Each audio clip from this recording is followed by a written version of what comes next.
좋으신 하나님 감사합니다. 하나님 큰 날을 허락하여 주시고 이 시간 주님 편에 나와 주님을 예배하게 하시면 감사합니다. 하나님 저희가 한 주를 돌아볼 때 주님의 뜻대로 살아간다 하면서도 저희들이 알게 모르게 언행과 또 행동으로 저희들이 마음으로 지었던 모든 죄들을 이 시간에 회개하오니 주님께서 용서하여 주시고 저희가 다시는 같은 실수를 반복하지 아니하도록 날마다 하나님의 은혜와 하나님의 말씀을 붙들고 살아갈 수 있게 하여 주시옵소서. 또한 어제 있었던 또 진행되었던 체육대회를 은행으로 마치게 하시면 감사합니다. 또 앞으로도 계획되고 진행되어질 모두 순서와 그 일정 가운데도 주님께서 함께하여 주시고 날마다 주님께서 주시는 그 지혜로서 우리가 감당해야 할 그 부분들을 감당하며 나아가게 하여 주시옵소서. 또한 학교를 위하여 수고하고 애쓰는 이사장님과 또한 리더들 그리고 교직원들을 주님께서 기억하여 주시고 날마다 주님께 받은 그 사랑과 은혜를 기억하게 하셔서 날마다 맡은 소임을 능히 감당할 수 있도록 주님께서 함께하여 주시고 그들의 가정과 또한 일터를 축복하여 주시옵소서. 또한 학생들에게도 꿈과 비전을 허락하여 주셔서 또 주님께서 주시는 그 꿈을 발견하여 장차 하나님의 귀한 일꾼으로 사용되어질 수 있도록 잘 훈련되고 준비되어지게 하여 주시옵소서. 또 이 시간 드려지는 이 예배를 위하여 기도합니다. 하나님께서 받으시는 산제사로 올려드리기 위하여 우리들의 마음과 우리들의 정성으로 주님 앞에 나아가게 하여 주시옵소서. 또 종이 구하지 못한 그 부분까지도 하나님께서 하시오니 기억하여 주시고 때를 따라 필요한 그 필요를 채워주시므로 날마다 하나님의 거룩한 손길을 느끼며 나아가게 하여 주시옵소서. 이 시간 말씀 듣습니다. 이 시간 주님께서 주시는 그 말씀을 통하여 우리들의 심령을 주님께서 만지시고 이 시간 말씀을 전하는 자, 말씀을 듣는 자 모두가 한마음한 뜻으로 주님의 말씀을 사모함으로 자리에 임하게 하여 주시옵소서. 감사드리며 이 모든 말씀 예수님 이름으로 기도합니다.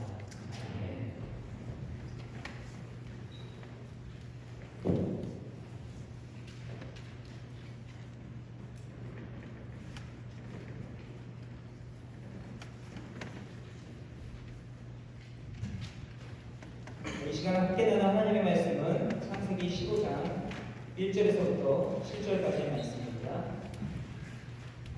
창세기 15장 1절에서부터 7절까지의 말씀입니다.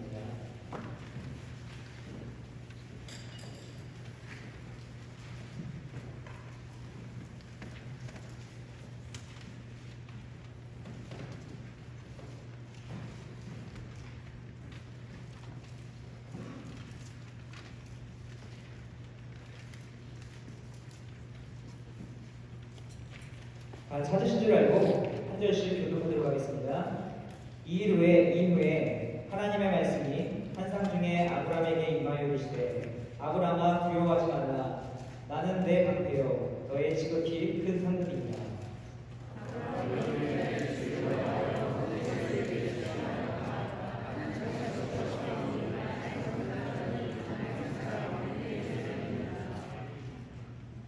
아브라함이 또 이르되 주께서 내게 씨를 주지 아니하셨으니 내 집에서 길린 자가 내 상속자가 될 것입니다.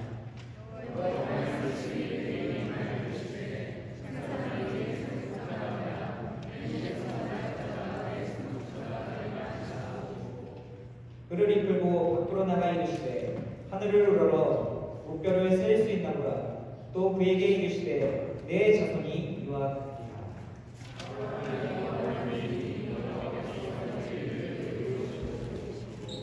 함께 있습니다. 또 그에게 이르시되 나는 이 땅을 내게 주어 소유를 삼게 하려고 너를 갈대아인의 무리에서 이끌어낸 여호와니라. 네, 할렐루야. 네, 오늘도 주님 전에 나오신 모든 분들을 주님의 이름으로 환영하며 축복합니다. 우리 시간 옆에 있는 친구들과 함께 인사해 볼까요? 참 잘했어. 오늘은 졸지 말자.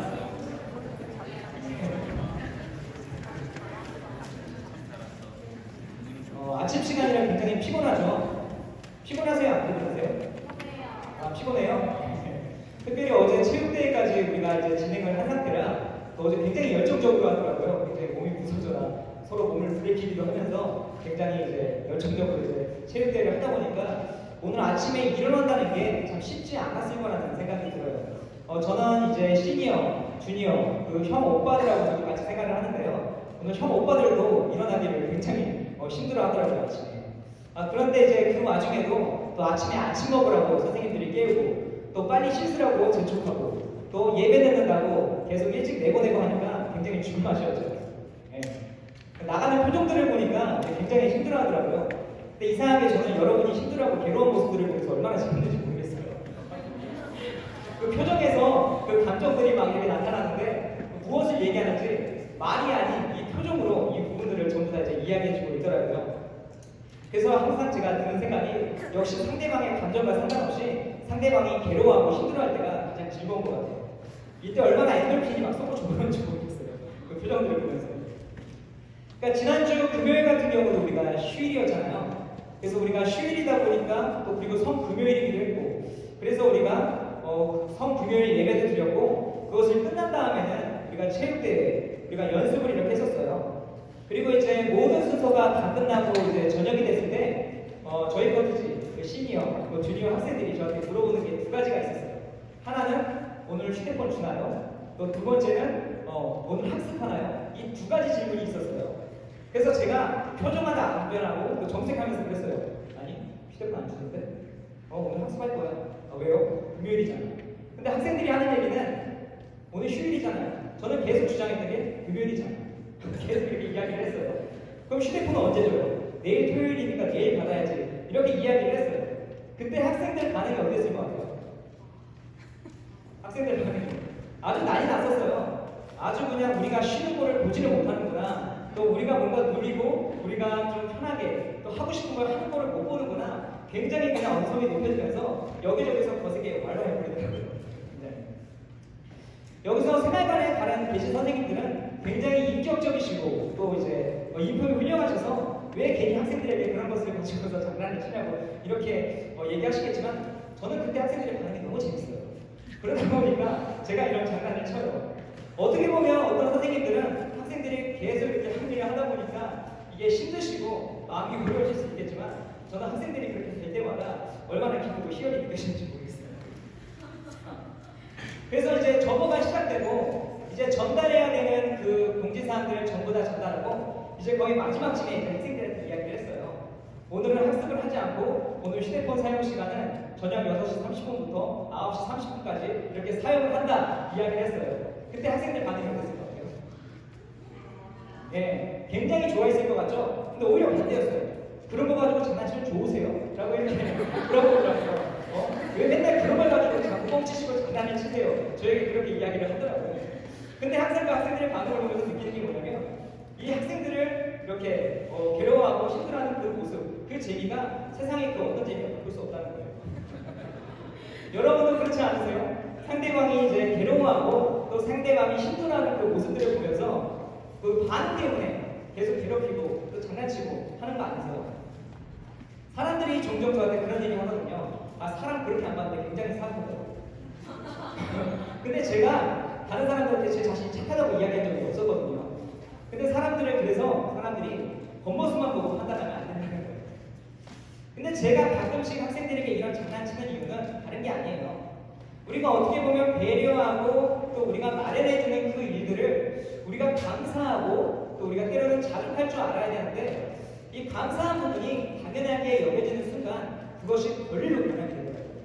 그렇기 때문에 때로는 감사하지 못하고 또 자족하지 못하는 학생들에게 때로는 이런 장난을 통해서 교육을 한다는 그 합리화의 전제하에 학생들에게 가끔씩 이런 장난들을 쳐요. 사실 지금까지는 좀 붙잡고 좀 집중하기 위해서 이제 했던 소리고요. 사실 진짜로 여러분이 힘들어하는 모습이나 괴로워하는 모습을 보면서 즐거워하거나 희열을 느끼거나 그러진 않아요. 다만 조금 그냥 즐거움을 느낄 뿐이지 그렇게 즐겁거나 희열을 느끼거나 하진 않는다는 거예요. 우리가 어찌 보면 이 예배 시간에도 여러분이 졸고 자고 할 때 선생님들이 여러분을 자지 못하게 졸지 못하게 깨울 때 굉장히 여러분을 괴롭히고 힘들게 한다고 우리가 생각될 수가 있잖아요. 그런데 어떻게 생각되세요? 우리가 깨우고 여러분을 계속 이제 이렇게 세우는 게 여러분을 괴롭히기 위한 목적을 가지고 있다고 생각을 하세요? 그렇게 생각하고 있지는 않으시죠? 네. 우리가 평상시에 어떻게 보면은 여러분이 자고 뭐하고 하는 모습들을 그대로 뒀을 때 어쩌면 굉장히 편할 수도 있겠지만 우리가 하나님 앞에서의 그 예배의 자세 그리고 또 바른 습관들을 기를 수 있게 하기 위해서 이 교육하고 지도하기 위해서 여러분에게 그렇게 제스처를 취한다는 거예요. 우리가 조는 거하고 자는 거의 차이가 무엇일까요? 조는 거하고 자는 거. 솔직히 자는 거는요, 이 처음부터 이제 작정하고서 오자마자 엎드리고 들이눈 붓고 아예 자야지 하는 마음으로 그 자리에 임하는 게 자는 거예요. 근데 조는 건 이건 다른 문제거든요. 잠이 오고 또 눈꺼풀이 계속 내려오고 고개가 잠이 와서 계속 이제 떨구게 되고 하는 그 상황 속에서 어떻게든 자지 않으려고 고개를 들려고 하고 눈을 열려고 하고 계속 땀을 이제 건드려 보기도 하고 또 자신의 몸을 좀 학대가 될지 모르겠지만 꼬집어도 보면서 계속 이제 깨려고 노력하는 게 조는 거거든요. 여기에는 마음가짐과 그 의지, 바로 그 노력이 다르다는 거예요. 앞에서 보면 사실 다 보이거든요. 어떤 학생들이 예배 태도가 좋고 또 집중해서 그 예배에 임하고 있는지, 또 어떤 학생이 침 흘리면서 맛있게 수면을 취하고 있는지 앞에서 보면 다 보인다는 거예요. 근데 사실 어떻게 보면 여러분이 자든지 말든지 또 왔다 갔다 하든지 말든지 우리가 서로 신경 쓰지 않으면 굉장히 편할 거라는 생각을 할 거예요. 다만 여기 있는 설교자가 좀 신경 쓰여서 그렇지. 근데 학교가 존재하고 또 생활관이 존재하고 하는 것은 바로 여러분을 위해서 다 존재한다는 거예요. 이 영성이나 지성, 또 인성이나 이 생활 부분에서 여러분이 성장하고 또 배움의 과정에 있는 그 부분에서 여러분에게 그 필요를 채워주고 또 그 습관들을 교정해주기 위해서 때로는 여러분이 싫어하고 또 여러분이 굉장히 고통스러워하고 힘들어하는 그 부분까지도 이 지도하면서 나아가는 거예요.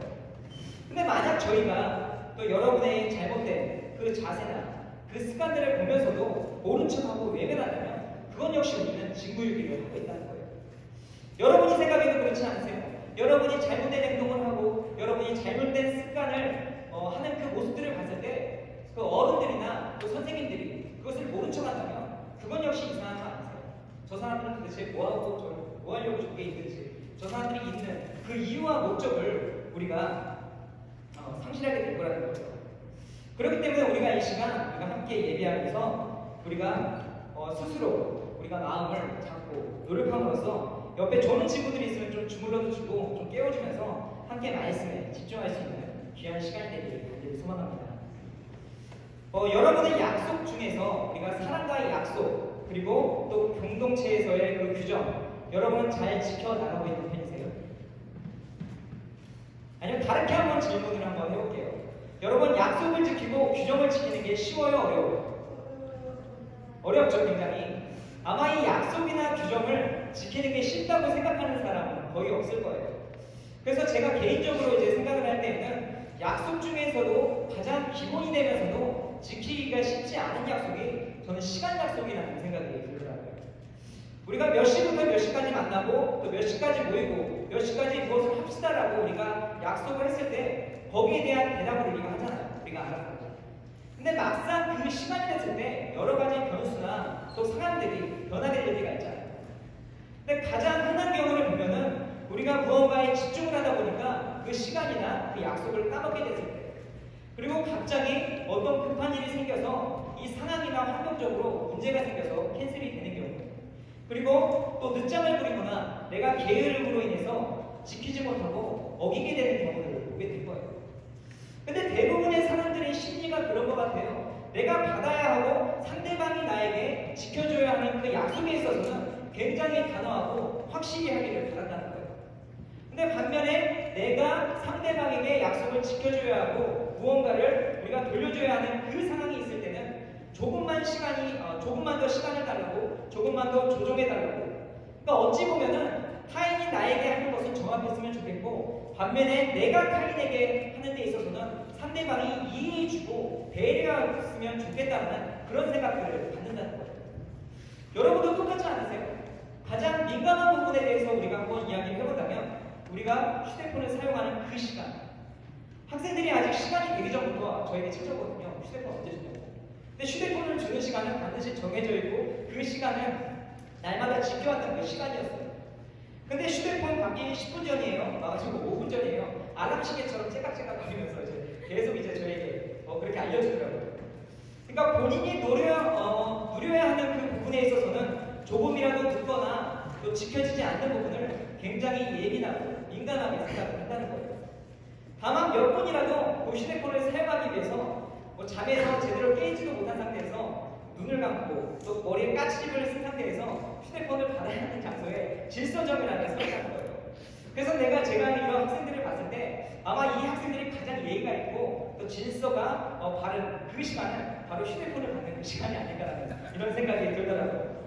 아마 이 시간에 조금이라도 새치기를 하거나 좀 뭔가 이제 질서를 지키지 않는다면 아마 큰 싸움이 일어날 정도로 이 시간은 굉장히 좀 민감하더라고요. 근데 반면에 이제 휴대폰을 받았고 반납을 해야 되는 그 시간이 됐을 때 학생들이 어떨까요? 여러분도 휴대폰을 받아서 써보면 알겠지만 휴대폰을 사용하는 시간이 짧게 느껴져요? 아니면 길게 느껴져요? 예, 짧게 느껴지죠. 예. 그리고 시간이 빨리 가는 것 같아요? 아니면 느리게 가는 것 같아요? 예, 시간이 굉장히 빨리 가는 것 같죠. 근데 과연 휴대폰을 받을 때 굉장히 정확하게 또 약속을 지켜줘야 한다는 그 당당한 태도의 그 학생들이 휴대폰을 돌려줘야 되는 그 시간이 됐을 때도 굉장히 서두르고 그 약속을 지키기 위해서 노력을 해가야 합니다. 여러분 어떠세요? 휴대폰을 빨리 반납해야 되는 시간이야. 늦었어. 서둘러야 돼. 막 뛰어서 그 휴대폰을 반납해야 되는 그 장소로 여러분 가시나요? 휴대폰을 받기 전에는 휴대폰을 받아야 되는 시간이라고 이야기를 하지도 않았는데 벌써부터 그 장소에 와서 질서정연하게 줄을 서 있어요. 근데 반면에 휴대폰을 이제 반납을 해야 되는 그 시간이 됐을 때는 이 학생들이 휴대폰을 반납하라고 여러 번 이야기를 해야지 그제서야 가져온다는 거예요. 그리고 참 처음에는 약속을 반드시 지켜줘야 된다, 정확해야 된다 그렇게 당당했던 학생들이 태도가 조금씩 변하기 시작해요. 제가 지금 하는 게임이 있는데 이게 지금 저장을 해야 돼요. 이거 제가 마치지 않고 저장을 하면 이게 그대로 날아가 버려요. 이렇게 이야기하는 학생들도 있고 제가 아직 엄마랑 통화가 다 끝나지 않았는데 5분 정도만 시간을 더 주시면 안 될까요? 그리고 밥을 먹고 와서 잠깐 잠들었던 학생의 경우는 제가 자느라 1시간을 제가 덜 사용했는데 1시간을 연장해주면 안 될까요? 약속이라는 것이 반드시 지켜져야 한다는 그 태도들은 온데간데로 사라지고 그제서부터는 자신이 더 누려야 한다는 또 자신을 이해해주고 배려했으면 좋겠다는 그런 요구사항들이 생겨지게 된다는 거죠. 그래서 드는 생각이 그만큼 이 휴대폰은 운동력이 있고 좌우의 날선 어떤 것보다도 예리하고 영향력이 있는 바로 그런 도구라는 생각이 들더라고요. 이 휴대폰을 사용하는 그 시간에는 잠을 이기지 못하는 그 학생들을 벌떡 일으킬 수 있는 놀라운 은혜의 역사가 일어나는 거예요. 그만큼 어찌 보면 이 휴대폰이 학생들의 마음을 그만큼 좌지우지게 한다는 거예요. 그래서 때로는 이 휴대폰을 채찍과 당근으로 사용하기에 굉장히 용이하다는 이런 생각이 들더라고요. 우리가 이처럼 사람과의 그 관계, 또 약속에 있어서 계속 되묻고 확인하는 이유가 무엇일까요? 제가 조카가 있는데요. 그 조카가 지금 이제 6살이 됐는데 그 조카가 한 4살 때 얘기예요. 제가 실수로 제가 아직 아이를 키워본 사람이 아니잖아요. 제가 아이가 없으니까. 제가 그래서 아직 말도 못하는 한국 나이로 2살 때 마이쮸를 그 친구에게 먹였어요. 근데 그 친구한테는 그게 신세계였던 거예요. 그 조카한테는 굉장히 신세계였어요. 그 조카한테는. 그러니까 어느 순간부터 이 마이쮸의 노예가 됐어요. 그러니까 어떤 말을 안 들어도 그 마이쮸를 준다고만 하면은 불복하고 순종하고 굉장히 척척 자기 일을 알아서 하는 친구예요. 근데 어느 날은 이제 병원에 가야 되는데 아기들이 보통 이제 병원 가는 걸 굉장히 무서워하잖아요. 굉장히 싫어하고 주상하는 거. 근데 안 가려고 하길래 그냥 제가 마이쮸 사줄 테니까 가자 그랬더니 그냥 따라 나서는 거예요. 그러면서 이제 제가 이제 차를 운전하기 위해서 차를 태우고 가는데 그때 물어보더라고요. 삼촌 마이쮸 사줘 이렇게 물어보더라고요. 그리고 좀 어느 정도 가다가 신호대기를 하는데 다시 한번 삼촌 마이쮸 사줘야 돼 라고 물어보더라고요. 저 확인을 하더라고요. 그리고 병원에 도착을 했어요. 그래서 차에서 내려야 돼요. 삼촌 마이쮸 진짜 사줘야 돼 물어보더라고요. 그리고 병원에 이제 들어가서 이제 끝나고 나오는데도 삼촌 마이쮸 사줄 거야? 계속 저한테 물어보더라고요. 왜 물어보겠어요? 안 사줄까봐 그러겠죠. 혹시라도 약속을 지키지 않을까봐. 이처럼 어찌 보면 이 어린아이와 또 어른이나 또 남녀노소를 불문하고 이 약속에 대한 그것을 지켜야 한다는 그것이 있고 또 지켜줘야 한다는 그것이 있는데 때로는 우리가 그 약속에 대한 불안감이 우리 안에 있어서 그런 것이 아닌가라는 이런 생각이 들더라고요. 이 세상에는 완벽한 사람이 없는데 또 완벽주의자라는 사람들이 있잖아요. 근데 우리가 사실 보면 그 완벽주의자들이 진짜로 완벽해서가 아니라 자기 스스로도 믿기가 힘든 거예요. 그렇기 때문에 어떤 상황이나 환경이 마련되어지지 않으면 불안감을 느끼기 때문에 그 완벽을 계속 추구한다는 거예요. 계속 우리가 아까도 얘기했지만 이 만약이라는 그 변수 때문에 우리 스스로도 봐도 알 수 있지 않나요? 여러분은 여러분 스스로를 얼마나 믿고 계세요? 여러분은 여러분 스스로를 잘 믿고 계신가요? 우리가 보면 그렇잖아요. 우리 스스로를 볼 때 때로는 얼마나 연약하고 상황에 따라서 얼마나 간사해지는지, 그리고 또한 내 스스로 나와 한 그 약속이 무너질 때가 참 많잖아요. 초등학교 때 보면은 그 방학 때면 생활계획표라는 걸 초등학교 때 이제 그림을 만들고 막 하잖아요. 여러분도 만들어 보셨죠? 그 생활계획표. 뭐 아침 7시에 기상해가지고 중간에 뭐 독서 시간도 있고 말도 안 되는 뭐 9시에 잔다고 하는 여러 가지 계획들을 지키지도 못한 약속들을 거기다 적잖아요. 여러분 얼마나 지켜보셨어요? 저도 그걸 작성해봤지만 아마 3일 이상 적은 없었던 것 같아요. 뭐 첫날, 둘째 날 정도는 7시에 일어나고 일찍 자고 중간에 뭔가를 해보려고 노력은 해보는데 그 이후부터는 부장해지가 되는 것 같았어요. 그리고 아마 모든 사람들이 공감할 그런 것 같은데, 이 새해 첫날이 되면 나 자신과 굳게 필승을 다지면서 하는 약속이 있어요. 그게 뭔지 아세요? 다이어트. 여러분 다이어트에 대한 자기 자신과의 약속을 한번 해보신 적 있나요? 올해는 기필코, 올해는 마침내 반드시 내가 살을 빼리라는 굳건한 다짐을 가지고 뭐 러닝머신도 사고 뭐 자전거도 사고 기타 등등의 운동 기구들을 사잖아요. 근데 그게 작심삼일이라고 며칠 하다가 뭐 길게는 한두 달 하다가 우리가 중단해버리는 경우들이 있잖아요. 그렇게 되면 그 운동 기구들이 어떤 정도로 변해 있어요? 뭘로 변해 있다고요? 빨래요. 빨래가 아니라 아마 옷걸이로 이제 변해져 있을 거예요. 무언가가 모르는 계속 이제 옷을 덮어놓다 보니까 저게 운동기구인지 옷더미인지 모를 정도로 계속 이렇게 걸어놓고 덮어놓고 하면서 그 사용의 그 목적이 변질되어진다는 거죠. 남자친구들 같은 경우도 계속 그럴 거예요. 좀 이제 몸이 연약하고 좀 작은 친구들 같은 경우는 올해는 반드시 웨이트를 하고 또 벌크업을 해가지고 이 멸치 같은 날이죠. 옷걸이만한 내 어깨에 반드시 탈피하리라 하는 무슨 이런 다짐을 우리가 할 거예요. 근데 문제는 우리가 수년째 다이어트를 지금까지 하고 있다는 게 문제라는 거예요. 여러분 다이어트 언제부터 하는 거예요? 예, 우리에게 내일이 있어요. 할렐루야. 그렇기 때문에 오늘 아침에도 우리가 열심히 먹었고 이따 가서도 점심 먹고 식사하고 저녁에도 목사님과 사모님들이 맛있는 한식을 해주시기 때문에 그때도 여러분은 두세 그릇씩 열심히 먹을 거라는 거죠.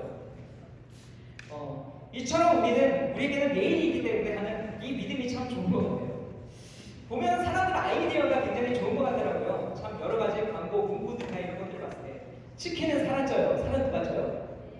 예, 참 여러 가지 이 다양한 이 광고들을 통해서 참 사람을 유혹하고 합리화시키게 만드는 거죠. 그만큼 우리 스스로의 의지가 약하고 그 우리 스스로와의 그 약속도 때로는 지키기 힘들기 때문에 이 상대방의 약속 또 상대방을 신뢰하기는 더 쉽지 않다는 거예요. 이것이 어찌 보면 우리들의 마음, 이 사람의 마음일 수도 있지만 이 환경의 문제 또 상황의 문제들이 있기 때문에 그런 거예요. 그만큼 사람이라는 존재, 사람과의 그 약속은 완전하지 않다는 거예요.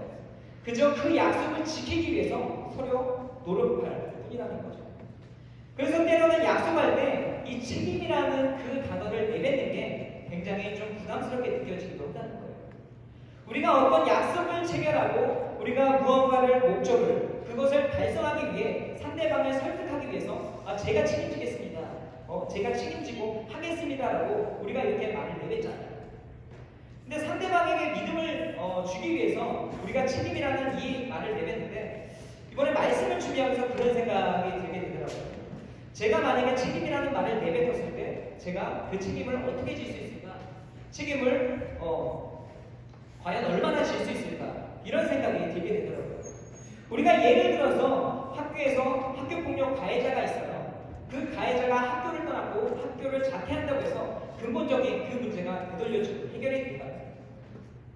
회사에서 어떤 사람이 그 담당자가 그 기업에 막대한 손실을 일으켰어요. 그 사람이 책임지고 사임하고 회사를 그만둔다고 해서 그동안에 손해를 봤던 그 수익들이 회복이 되고 그것이 그 문제들이 해결이 되게 될 거예요.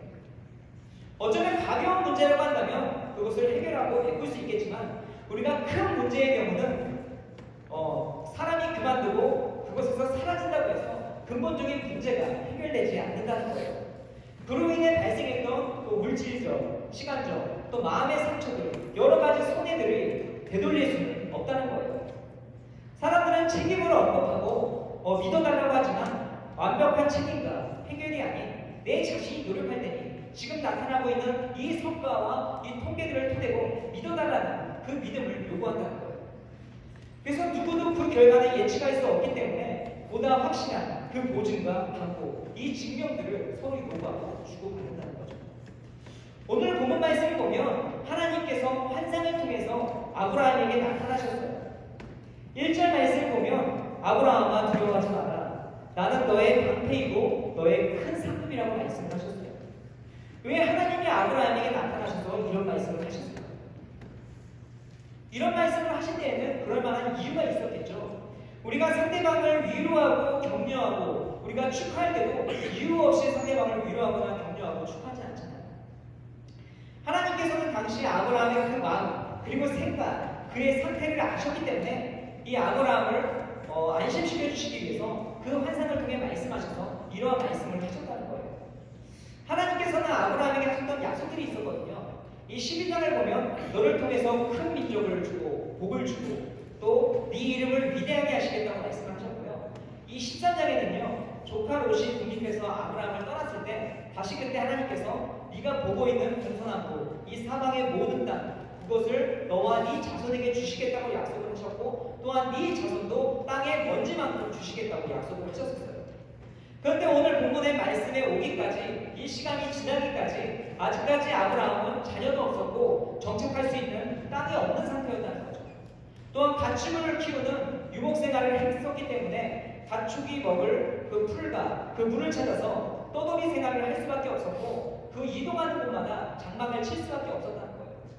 그럼에도 불구하고 아브라함은 계속 그 장막을 치고 그 옆에서 제단을 쌓고 제사를 드림으로써 하나님의 약속을 계속 붙들고 있었고 하나님을 경외하는 삶을 계속 반복하며 살아 있었다는 거죠. 아브라함은 자신이 평생을 몸담고 있었고 또 아쉬움이 없었던 그 안정된 삶을 떠나서 갈대아 우르를 떠나고 또 하란에서 제2의 인생을 살려고 했지만 지금까지 그때까지 살았지만 하나님께서 하셨던 그 약속을 믿고 지금까지 하나님을 신뢰하면서 따라왔다는 거예요. 그 약속을 하셨지만 그는 10년 이상이 지난 사람이었고 지금 하나님을 떠날 때도 자식이 없었어요. 여러분이 생각할 때 자녀를 낳을 수 있는 나이가 어디까지라고 생각하세요? 몇 살까지 자녀를 낳을 수 있다고 생각하세요? 50이요? 남자가 아니면 여자가요? 여자가요? 굉장히 좋네요. 보통 그 나이들이 있을 거예요. 근데 그 하란 땅을 떠났을 때 아브라함의 나이가 75세라고 했거든요. 그리고 10년 이상 지났으면 지금 나이가 최소 85세 이상이 됐겠죠. 그 안에 사례 없이도 그 나이가 한 75세 그 정도의 나이가 됐다는 거예요. 우리가 현실적으로 볼 때 85세의 남자와 75세의 여자가 자녀를 생산할 수 있다고 생각하세요? 아니면 불가능하다고 생각하세요? 예, 우리가 불가능하다고 생각을 했었을 거고 당시에 아브라함도 점점 그 시간이 지날수록 굉장히 앞이 캄캄하고 하나님의 약속이 성취될 그 기미가 보지 않았을 때 굉장히 불안함을 느꼈을 거라는 거죠. 여러분 같으면 10년 전에 했던 그 약속이 아직까지 지켜지지 않는다고 한다면 과연 여러분은 지금까지 믿고 기다릴 수 있으시겠어요? 아마 우리는 주말을 위해서 또 휴대폰 사용을 위해서 한 주 그 5일이라는 시간을 버겁게 살아가는데 과연 이 10년이라는 시간 과연 버티고 인내한다는 것이 결코 쉽지 않다는 거예요. 사실 아브라함에게 하나님께서 약속을 하셨지만 그 시기가 언제나 그 약속이 어떻게 이루어질 것이다 구체적으로 말씀을 하시지는 않으셨어요. 그러니 오늘 본문에서의 시간까지 그 약속을 믿었던 그 아브라함의 믿음도 굉장히 대단한 믿음이라는 거예요. 우리가 입장을 바꿔놓고 생각을 한다면 조금 공감이 되고 피부로 와닿지 않을까 생각이 들어요. 그리고 그 약속도 약속이지만 당시 아브라함은 굉장히 불안했던 상태였어요.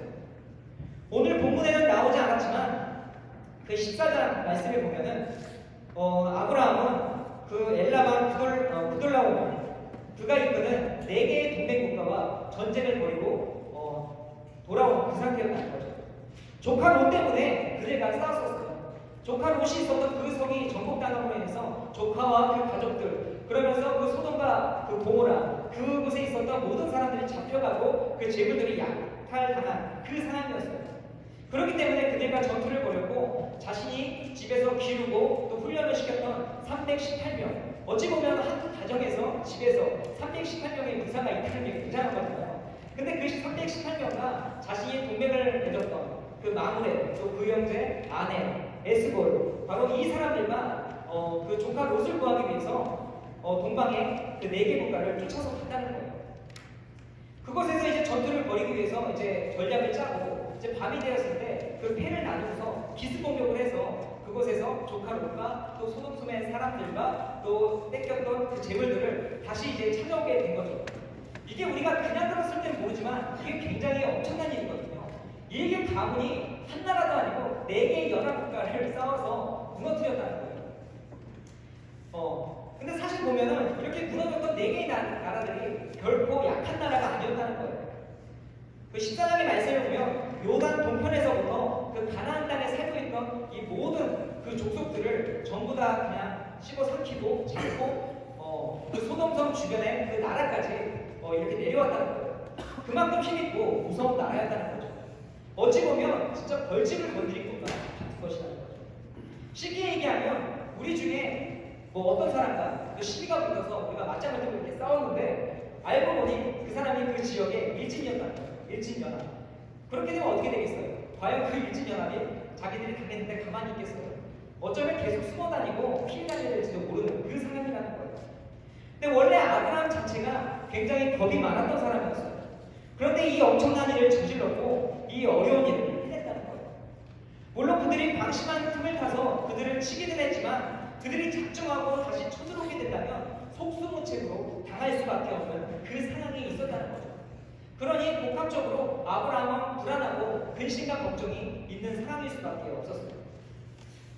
그렇기 때문에 하나님께서 그에게 찾아오셨고 그에게 안심시켜주시고 내가 너와 함께 있다, 내가 너의 방패가 된다, 네가 받을 상급이 크다는 것을 계속 말씀해 주셨다는 거죠. 우리도 이제 신앙생활을 하다 보면 참 여러 가지 어려움을 겪게 되고 또 여러 가지 힘든 일들을 경험하면서 살아가게 될 거예요. 아브라함 역시도 믿음의 조상이라고는 하지만 결코 자신이 그 약속을 붙잡고 있다고는 하지만 때때로 여러 가지 시련과 그 어려움을 겪으며 살았다는 거죠. 당시 가축을 기르는 유목민이나 농사를 짓는 농경민들, 이들은 노동력이 많이 필요했고 당시에는 치안이 빈약했던 그 시대였기 때문에 자신을 지키기 위해서라도 가족들이 많이 필요한 그런 시대였습니다. 제사장 종들은 하나님께서 복을 주셔서 굉장히 늘어났는데 그것을 물려줄 상속자, 자녀가 없었다는 거죠. 그래서 아브라함은 그 하나님의 약속을 믿고 여기까지 왔는데 계속 그 약속이 지켜지지 않는 것 같고 또 하나님께서 하셨던 그 말씀들이 보이지 않는 것 같기 때문에 계속 불안한 마음을 가지고 있었다는 거예요. 그리고 거기다가 조카 롯 때문에 그 4개의 그 연합국가를 건드려놨으니 더 그 마음에는 불안함이 있을 수밖에 없었다는 거죠. 바로 그런 아브라함에게 하나님께서 나타나셔서 두려워 마라, 겁내지 마라, 내가 있잖아. 내가 방패, 너의 방패가 되고 네가 받을 보상이 엄청나다는 것을 말씀해 주는 거예요. 그러면서 2절 말씀에 보면 아브라함이 하나님께 묻는데 하나님 나에게 그럼 무엇을 주시겠습니까? 라고 이렇게 하나님께 여쭙습니다. 지금 당장 제가 자녀가 없습니다. 이제 도저히 자식을 바랄 수 없는 현실에 있고 제가 가장 믿을 만한 종려석이 하나가 있는데 차라리 그 녀석을 상속자로 세우겠습니다. 그때 하나님이 뭐라고 말씀하셨을까요? 그래, 네 생각이 그렇다면 그렇게 해라. 나는 네 생각을 존경한다. 이렇게 말씀을 하셨을까요? 하나님은 단호하게 말씀하셨어요. 아니야, 네 몸에서 나오는 그 씨, 그 자녀가 너의 상속자라고 하나님께서는 단호하게 말씀을 하셨다. 그러면서 그 아브라함을 밖으로 끌고 나가셔서 저 하늘의 물별들을 봐라, 저 하늘의 별들을 세워보아라. 내가 너의 자녀를, 너의 자손을 저 하늘의 별만큼 주시겠다고 하나님께서는 다시 아브라함에게 약속을 하셨다. 그때 아브라함은 다시 한번 자신과의 약속을 잊지 않으셨다는 그 하나님을 신뢰하고 그 하나님을 믿었다는 거죠. 우리가 아브라함 하면 우리가 믿음의 조상이라고 하잖아요. 근데 하나님께서 이 아브라함의 믿음을 의롭게 여기셨던 것은 아브라함이 특출난 사람이거나 하나님 앞에서 어떤 큰 업적을 남겼거나 성과를 남겼기 때문에 하나님께서 그를 높게 평가하신 것이 아니라는 거죠. 오늘날까지 믿음의 조상으로서 많은 그리스도인들의 본이 되고 그를 따를 수 있는 존경의 인물로 세우신 것은 다름 아닌 하나님을 믿는 그 믿음을 하나님께서 보셨기 때문입니다. 하나님께서 우리에게 요구하시는 것은 다른 것이 아니에요. 우리가 하나님 앞에 무엇을 남기고 우리가 어떤 모습으로 사느냐가 아니라 우리가 얼마나 하나님을 신뢰하고 우리가 얼마나 하나님의 약속을 믿고 얼마나 하나님을 붙들고 그 인도하심에 순종하며 나가신다는 그 순종의 약속, 그 믿음을 하나님께서는 바라신다는 겁니다. 많은 그리스도인들이 하나님을 믿고 그리스도를 믿으며 근심과 걱정이 없이 살 수 있다는 기대감을 가지고 살고 있습니다. 그런데요, 우리가 신앙생활을 하고 하나님을 믿는다고 해서 근심과 걱정, 이 염려가 완전하게 사라지는 것이 아니라는 거죠. 아브라함도 하나님께서 약속을 하셨지만 매 순간마다 위기의 순간들이 있었고 힘들고 고통의 순간들이 있었다는 거예요. 그런데 아브라함은 우리와 다른 점이 뭐냐면 하나님께 묻고 여쭙다는 거예요. 하나님, 그럼 내게 무엇을 주시겠습니까? 하나님의 약속이 어떻게 이루어지겠습니까? 하나님, 그럼 제가 어떻게 해야겠습니까? 계속 끊임없이 물었다는 거예요. 마찬가지로 우리도 탁담하고 우리가 힘든 그 인생의 여정들을 살아갈 때 우리도 하나님께 여쭐 수 있고 하나님께 물을 수 있고 하나님께 나아갈 수 있다는 거예요.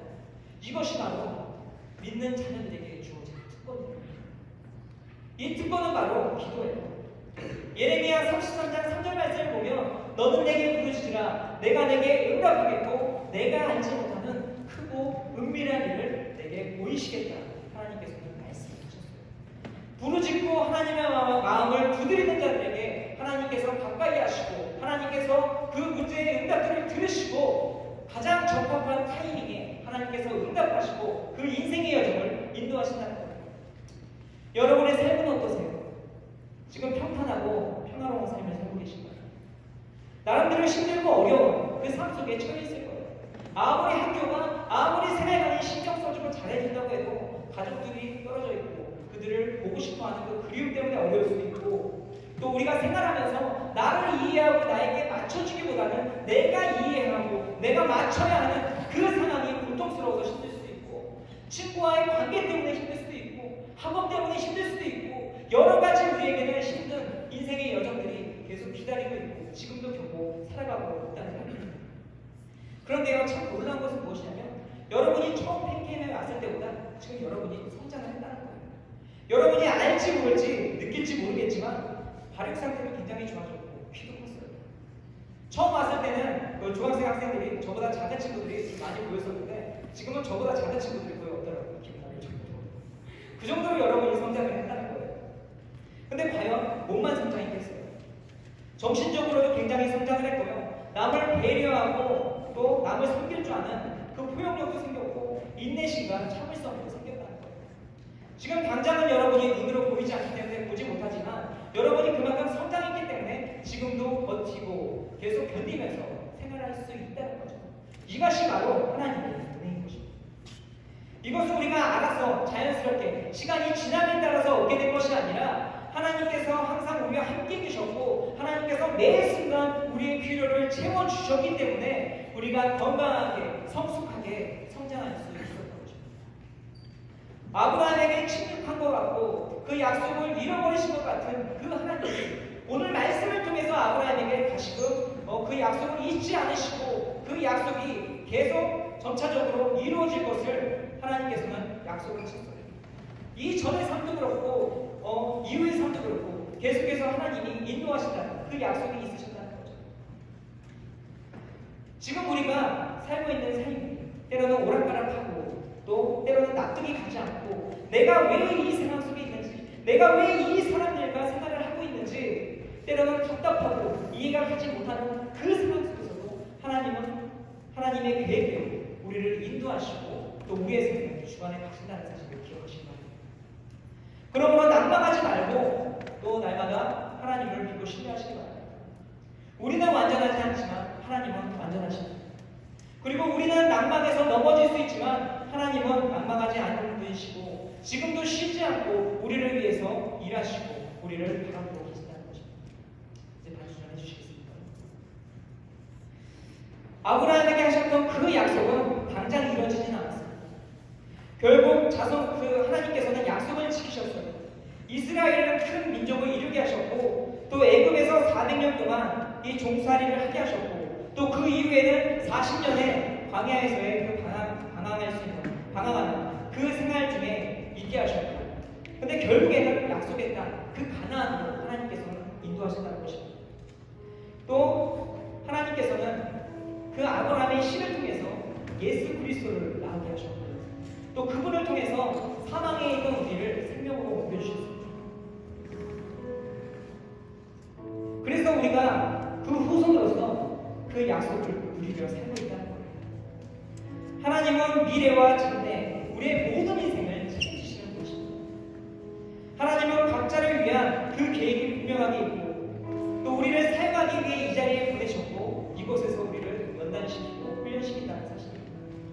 그러므로 우리가 어떤 상황 속에서 때로는 난감하고 앞이 보이지 않는 상황이라 할지라도 우리와 그 선하신 하나님, 우리를 선한 길로 인도하시는 그 하나님을 믿고 순종하며 나가시는 저와 여러분이 되시기를 간절히 소원합니다. 이 시간 우리가 함께 다 같이 일어나서 우리가 함께 결단하며 찬양하며 나갔으면 좋겠습니다. 이 시간 우리가 주가 일하시네 우리가 함께 찬양하면서 하나님께서 우리와 함께 하시고 또 우리를 위해 일하시는 그런 놀라운 은혜의 하나님이심을 이 시간 고백하며 함께 찬양하며 나갑니다.